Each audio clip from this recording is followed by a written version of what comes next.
আসসালামু আলাইকুম রহমতুল্লাহ। আমরা বিয়ের ভুলসমূহ সম্পর্কে আলোচনা শুনতেছিলাম, কন্যা পক্ষের ভুলসমূহ।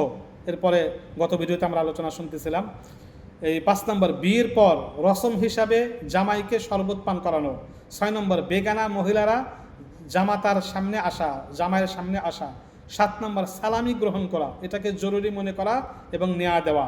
8 নম্বর, যাতে মহল্লায় খুব প্রসিদ্ধ হয় সেজন্য ইচ্ছাকৃত কোনো কিছু করা।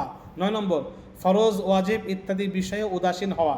এছাড়াও বিয়ে উপলক্ষে অনেক বেপর্দা যুবক যুবতীদের অবাধ মেলামেশা, অপব্যয়, ছবি তোলা এবং ভিডিও ইত্যাদি করা হয়, যাতে বিয়ের সকল খায়ের বরকত নষ্ট হয়ে যায়। মনে রাখতে হবে, যে বিয়েতে যত বেশি গুনার কাজ হবে সেই বিয়েতে তত বেশি বরকত নষ্ট হয়ে যাবে, তাদের কোনো কিছুতে বরকত থাকবে না।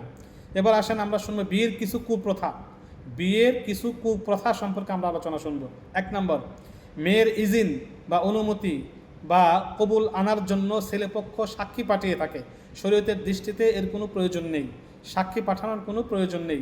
2 নম্বর, বিয়ের সময় অনেকে বর কনের দ্বারা 3 বার করে ইজাব কবুল পাঠ করিয়ে থাকে এবং পরে তাদের দ্বারা আমিন বলানো হয়। শরীয়তে এর কোনো ভিত্তি নেই। 3 নম্বর, ইজাব কবুলের মাধ্যমে আকদ সম্পাদন হওয়ার পর মজলিসে উপস্থিত সকলকে লক্ষ্য করে সামনে দাঁড়িয়ে হাত উঠিয়ে বর যে সালাম করে থাকে তারও কোনো ভিত্তি শরীয়তে নেই। এরকম সালাম করার কোনো প্রয়োজন নেই, জরুরি মনে করা যাবে না। তবে যদি কেউ করে সেটা ভিন্ন বিষয়, পরিচয়ের লক্ষ্যে উদ্দেশ্যে করা যেতে পারে। ঝগড়া ফাসাদের আশঙ্কা থাকা সত্ত্বেও খেজুর ছিটানোকে জরুরি মনে করা হয়, অথচ সম্পর্কিত হাদিসকে মুহাদ্দিসিনে কেরাম যঈফ বলেছেন। ঝগড়া ফেসাদ সৃষ্টির আশঙ্কা থাকলে এই খেজুর ছিটানোর প্রয়োজন নাই। আর যদি ঝগড়া ফাসাদ না হয় অবশ্যই খেজুর ছিটানো উত্তম কাজ এবং এটা সুন্নত কাজ। পরবর্তী ভিডিও আমরা পরের থেকে আলোচনা করব। আমিন।